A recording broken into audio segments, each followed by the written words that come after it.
नमस्कार, मैं हूं doctor Sujata Chauhan, associate professor department of psychology, government college Bassi.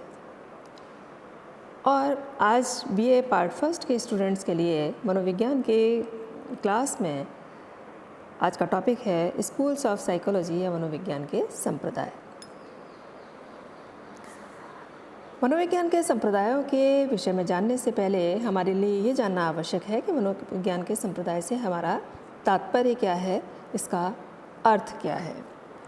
मनोविज्ञान के इतिहास की जड़ें हजारों साल गहरी ही नहीं हैं, बल्कि ज्ञान के अनेक क्षेत्रों से संबंधित हैं। धर्म, जादू, दर्शनशास्त्र और विज्ञान सभी का मनोविज्ञान की उत्पत्ति में योगदान रहा है।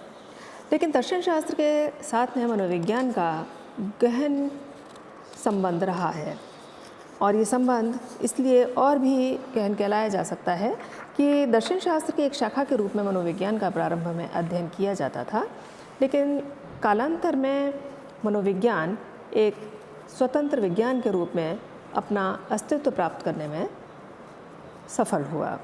तो मनोविज्ञान का दर्शनशास्त्र से जब धीरे धीरे संबंध विच्छेद होने लगा, तो मनोविज्ञान को एक स्वतंत्र विज्ञान के रूप में मान्यता मिल गई। मनोविज्ञान के स्वरूप, क्षेत्र आदि को लेकर उस समय के मनोवैज्ञानिकों में मतभेद उत्पन्न हो गया। फलस्वरूप उसके संबंध और क्षेत्र आदि के संबंध में भिन्न भिन्न विचारधाराओं का जन्म हुआ। ये भिन्न भिन्न विचारधाराएं ही मनोविज्ञान के संप्रदायों के नाम से जानी जाती हैं। लगभग सभी विचारधाराओं का जन्म 1900 और 1920 के बीच में हुआ। कुछ महत्वपूर्ण मनोवैज्ञानिक संप्रदाय इस प्रकार से हैं, जिनके विषय में मैं आपको आगे बताने जा रही हूँ। इसमें अगर हम मनोविज्ञान के संप्रदायों की बात करें, तो इसमें मुख्य संप्रदाय के रूप में हम यहाँ पर बात कर सकते हैं संरचनावाद की या स्ट्रक्चरलिज्म की, जिसके संस्थापक वुंट तथा टिचनर रहे हैं। प्रकार्यवाद, कार्यात्मवाद या फंक्शनलिज्म की, जिसके संस्थापक विलियम जेम्स हैं। व्यवहारवाद या बिहेवियरिज्म की, जिसके संस्थापक वॉटसन हैं। गेस्टाल्ट मनोविज्ञान, जिसके संस्थापक वर्दाइमर, कोहलर तथा कोफका को माना जाता है। मनोविश्लेषणवाद या साइको एनालिटिकल स्कूल, जिसके संस्थापक सिगमंड फ्राइड कहे जाते हैं। प्रयोजनवाद या हॉर्मिक और पर्पसिव साइकोलॉजी, इसके संस्थापक मैकडूगल माने जाते हैं। यहाँ में एक एक करके इन सभी का विस्तृत वर्णन भी करते हैं और ये जानने का प्रयास करते हैं कि इन सभी से क्या तात्पर्य है और इन स्कूल्स को अलग अलग किस कारण से श्रेणियों में विभक्त किया गया। संरचनावाद के संस्थापक, जैसा कि आप पिक्चर में देख रहे हैं, विलियम वुंट तथा एडवर्ड टिचनर, जिनके की पिक्चर आपके सामने है, ये दोनों ही संरचनावाद के संस्थापक कहे जाते हैं।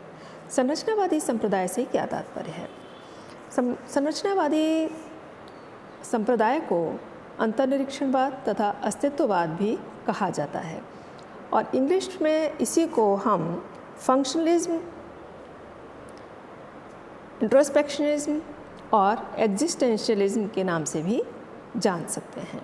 तो इनमें से अगर एग्ज़ाम में आपको कोई भी नाम मिलता है, तो इन सभी का तात्पर्य एक ही स्कूल से है, एक ही संप्रदाय से है, और इनके विषय में आप वर्णन आसानी से कर सकते हैं। तो इस संप्रदाय का जन्म वुंट तथा टिचनर के योगदानों के फलस्वरूप हुआ।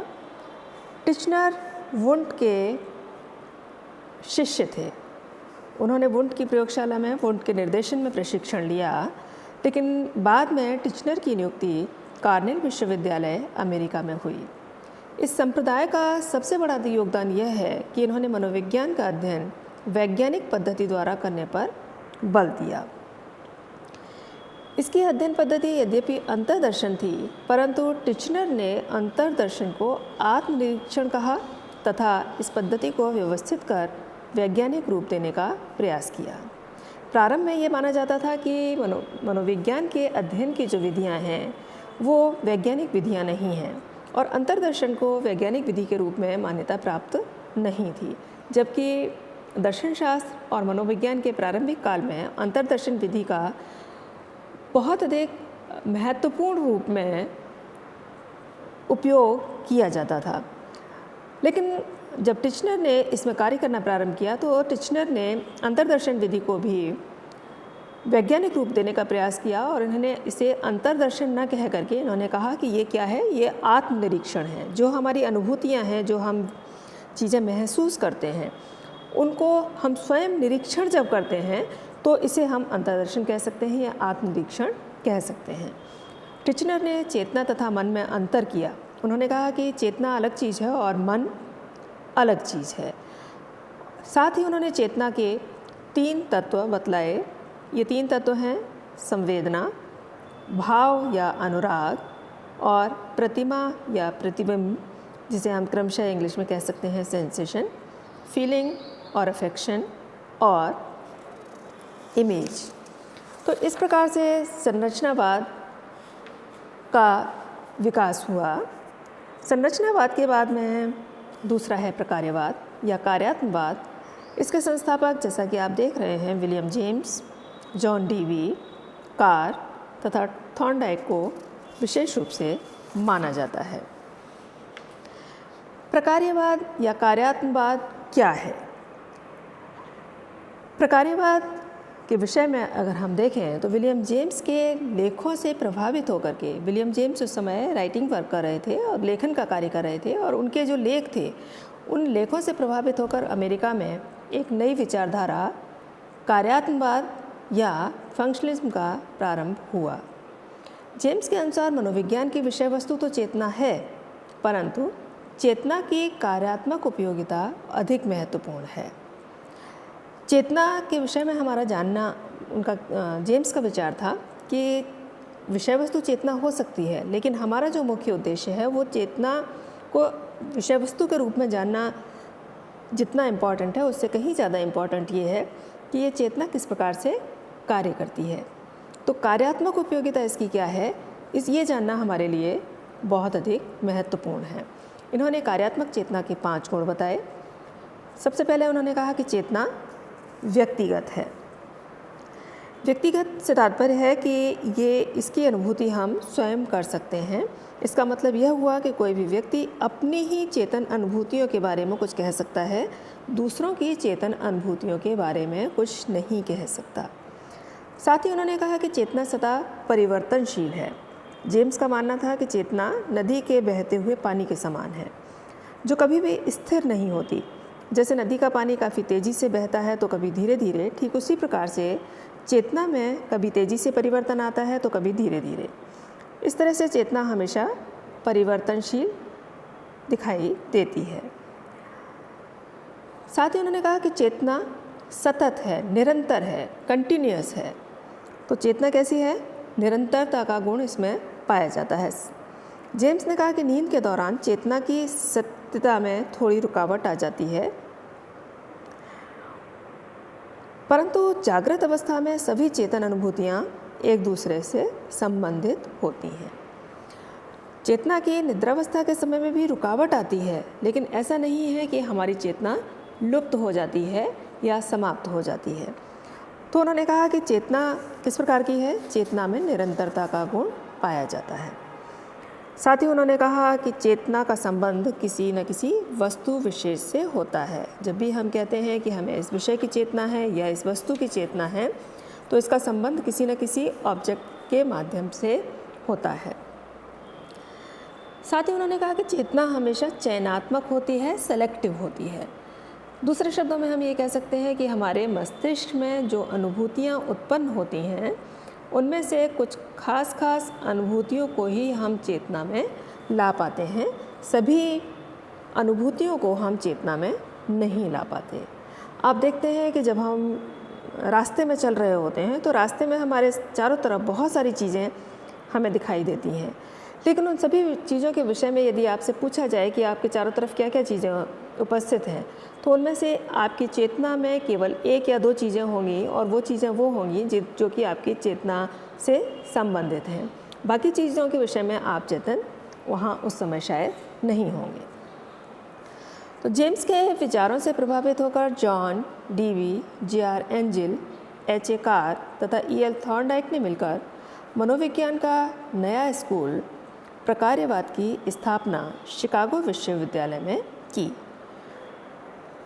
तो प्रकार्यवाद की स्थापना कहाँ हुई? शिकागो विश्वविद्यालय में। इस प्रकार प्रकार्यवाद के अनौपचारिक संस्थापक तो विलियम जेम्स तथा अनौपचारिक संस्थापक डीवी एंजिल तथा कार को माना जाता है। अनौपचारिक और औपचारिक से तात्पर्य है कि प्रारंभ तो किसने किया?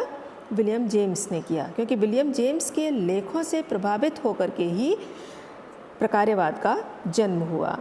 लेकिन उसको प्रकार्यवाद नाम देने का विशेष रूप से जो कार्य किया वो किसने किया? डीवी एंजिल तथा कार ने किया।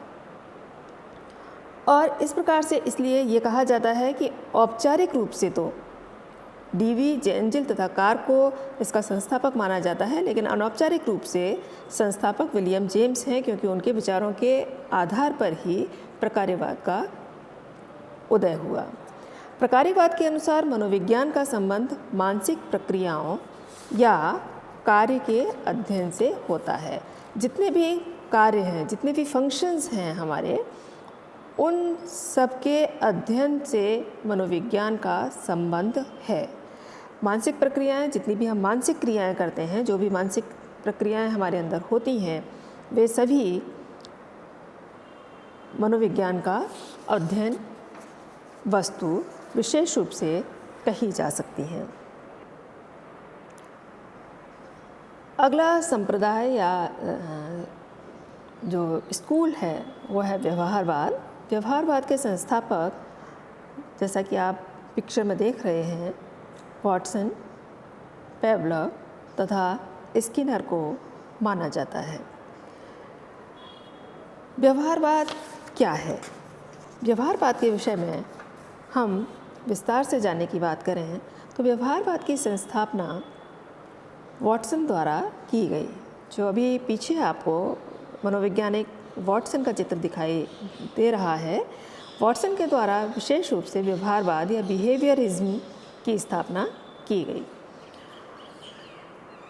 व्यवहारवाद की जो स्थापना थी वो 1913 में मानी गई है, और इस समय में व्यवहारवाद की जो स्थापना थी वो अचानक नहीं हुई, बल्कि अनेक बातों से काफ़ी प्रभावित होकर के ही व्यवहारवाद की स्थापना की गई।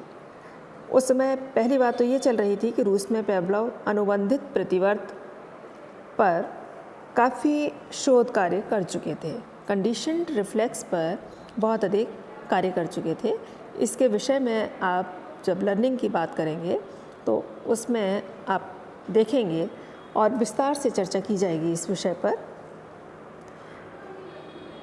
जिसका प्रभाव जो कंडीशन्ड रिफ्लेक्स था रूस में पेवलव जो शोध कार्य कर रहे थे कंडीशन्ड रिफ्लेक्स पर, उसका प्रभाव वाटसन पर पड़ा। वाटसन ने पीएचडी की उपाधि शिकागो विश्वविद्यालय से एंजिल के अंतर्गत शोध कार्य कर प्राप्त की, परंतु चूंकि एंजिल एक महत्वपूर्ण कार्यवादी थे, अतः यह स्वाभाविक था कि वाटसन का विचार अपने गुरु के विचार से प्रभावित होता। वाटसन का विचार था कि मनोविज्ञान एक वस्तुनिष्ठ तथा प्रयोगात्मक मनोविज्ञान है, अतः इसकी विषय वस्तु सिर्फ व्यवहार हो सकता है, चेतना नहीं, क्योंकि चेतना का अध्ययन हम नहीं कर सकते और व्यवहार का ही अध्ययन वस्तुनिष्ठ एवं प्रयोगात्मक ढंग से किया जा सकता है। वाटसन के व्यवहारवाद में उद्दीपक अनुक्रिया मनोविज्ञान को जन्म दिया। उद्दीपक जो हमें प्रेरित करता है किसी कार्य को करने के लिए, और उद्दीपक से प्रेरित होकर के हम जो इस प्रकार की क्रिया करते हैं उसे हम रिस्पॉन्स कहते हैं। तो वाटसन के व्यवहारवाद ने उद्दीपक और अनुक्रिया इस मनोविज्ञान को जन्म दिया। इन्होंने इन दोनों सूत्रों के आधार पर कार्य किया। उद्दीपक से वाटसन का तात्पर्य विशेष रूप से वातावरण में उपस्थित वस्तुओं से था या व्यक्ति के टिश्यूज़ या मांसपेशियों में हुए परिवर्तन से था, जो उस उद्दीपक के संपर्क में आने से होती हैं। उन्होंने कहा कि उद्दीपक साधारण भी हो सकता है तथा जटिल भी हो सकता है। अनुक्रिया से तात्पर्य व्यक्ति या पशु की क्रियाओं से था। अनुक्रिया अर्जित भी हो सकती है तथा अप्रकट भी हो सकती है। अनुक्रिया अर्जित होते मतलब जो रिस्पॉन्स है आपका वो किसी के द्वारा सीखा हुआ भी हो सकता है, किसी के द्वारा अनुकरण करके सीखा हुआ हो सकता है, और ये भी हो सकता है कि वो आपका स्वयं का हो। साथ ही ये प्रकट भी हो सकता है, लोगों को दिखाई दे कि ये व्यवहार आपने किया है, और ये भी हो सकता है कि वो दिखाई नहीं दे लेकिन आपके अंदर उस तरह का व्यवहार परिवर्तन हुआ हो। जैसे वो कहते हैं कि बातचीत करना, टहलना आदि प्रकट अर्जित अनुक्रियाएं हैं, और चिंतन करना, प्रत्यक्षीकरण करना आदि अप्रकट अर्जित अनुक्रिया के उदाहरण हैं। सभी स्वाभाविक सहज क्रियाएं हैं, और इन सभी के आधार पर इन्होंने इसे नया नाम दिया, और इस नाम के आधार पर ही इसे व्यवहारवाद कहा गया। अगला संप्रदाय है गेस्टाल्ट मनोविज्ञान।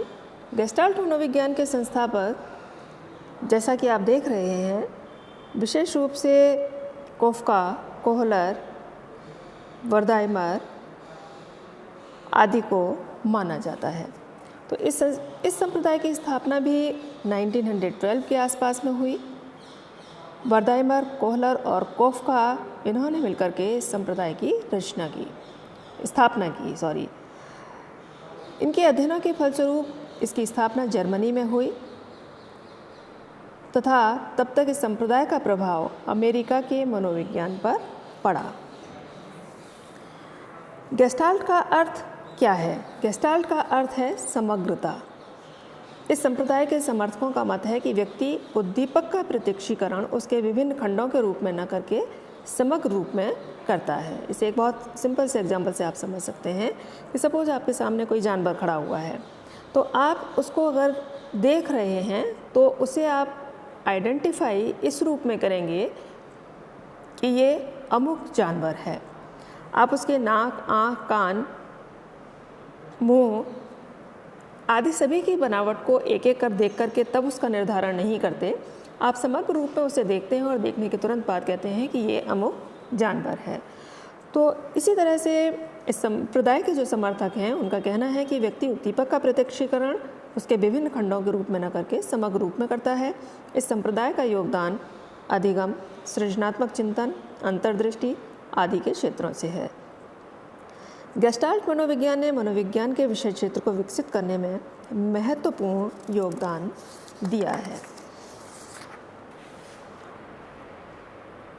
नेक्स्ट, मनोविश्लेषणवाद। मनोविश्लेषणवाद के संस्थापक सिगमंड फ्राइड को कहा जाता है। सिगमंड फ्राइड ने मनोविज्ञान के क्षेत्र में और मनोविश्लेषण के क्षेत्र में महत्वपूर्ण योगदान दिया है, और इन महत्वपूर्ण योगदानों में से बहुत से योगदानों को विवादास्पद भी कहा जाता है, लेकिन फिर भी मनोविश्लेषण और फ्राइड आज तक भी प्रासंगिक बने हुए हैं। ऑस्ट्रिया के चिकित्सक फ्राइड ने इस संप्रदाय की स्थापना की। फ्राइड चिकित्सक थे, दैहिक शास्त्री थे और ऑस्ट्रिया के थे, तो उन्होंने इस संप्रदाय की स्थापना की। इस संप्रदाय से दो अन्य नए संप्रदायों, वैयक्तिक मनोविज्ञान और विश्लेषणात्मक मनोविज्ञान का आरंभ हुआ। इससे पहले मनोविज्ञान में स्वप्न के अध्ययन को कोई स्थान प्राप्त नहीं था। व्यक्ति स्वप्न देखता है, लेकिन स्वप्नों का कोई अस्तित्व है, इसके विषय में इससे पहले कहीं कोई चर्चा सुनने में नहीं आती है। लेकिन फ्राइड ने मानसिक रोगियों के उपचार में मनोवैज्ञानिक सिद्धांतों का अधिकाधिक उपयोग किया, तथा साथ ही उन्होंने स्वप्न के अध्ययन को भी विशेष स्थान दिया, और उन्होंने कहा कि स्वप्न निरर्थक नहीं हैं, ये सार्थक हैं और व्यक्ति विशेष की इच्छाओं, अनिच्छाओं और क्रियाकलापों से संबंधित हैं। एडलर के वैयक्तिक मनोविज्ञान का योगदान भी मनोविज्ञान के क्षेत्र में महत्वपूर्ण है। एडलर ने रचनात्मक शक्ति, हीनता ग्रंथि, श्रेष्ठता ग्रंथि तथा जीवन शैली आदि प्रत्ययों की सहायता से व्यक्तित्व के विभिन्न पहलुओं का अध्ययन किया तथा मनोविज्ञान के क्षेत्र में महत्वपूर्ण योगदान दिया। तो इस रूप में अगर देखा जाए तो मनोविज्ञान में मनोविश्लेषण के संस्थापक फ्राइड को कहा जा सकता है, तथा फ्राइड ने व्यक्तित्व के तीन पक्षों इदम, अहम तथा पराहम के विषय में भी विस्तार से चर्चा की और व्यक्तित्व के इन तीनों ही पक्षों को व्यक्ति विशेष के व्यक्तित्व के लिए बहुत ही अधिक महत्वपूर्ण माना।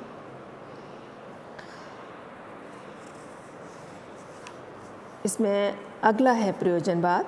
प्रयोजनवाद के संस्थापक विलियम मैकडूगल थे। विलियम मैकडूगल का चित्र आप यहाँ देख रहे हैं। इन्हें प्रयोजनवाद का संस्थापक कहा जाता है।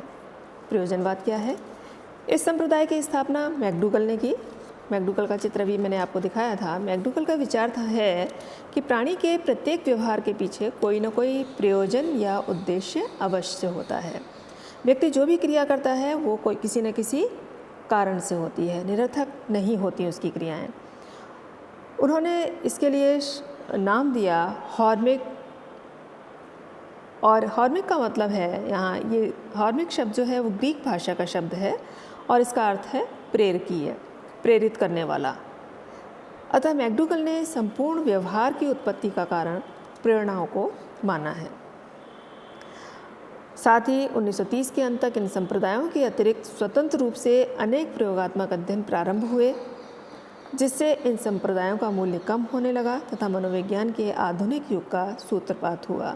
तो इस प्रकार से अगर हम देखें तो यहाँ अलग अलग विचारधाराएं अलग अलग समय में मानी जाती रहीं और उन जो विचारधाराओं को के जो फॉलोअर थे और उन विचारधाराओं को और आगे तक बढ़ा करके लेकर के गए, वे ही उसके संस्थापक या उसके फॉलोअर कहे जा सकते हैं। और इन अपनी विचारधाराओं के आधार पर इन जिन संप्रदायों की मैंने आपसे बात की है, ये संप्रदाय मुख्य रूप से माने जाते हैं। लेकिन बाद में ऐसा देखने में आया कि प्रयोगात्मक अध्ययन अनेक प्रकार के होने लगे और उसमें किसी विशेष विचारधारा का महत्व न होकर के विभिन्न विचारधाराओं को समग्र रूप से एक साथ लेकर के कार्य किया जाने लगा और इस प्रकार से आधुनिक युग का सूत्रपात हुआ और इन संप्रदायों का जो मूल्य था वो कम होने लगा। आज के लिए इतना ही। धन्यवाद।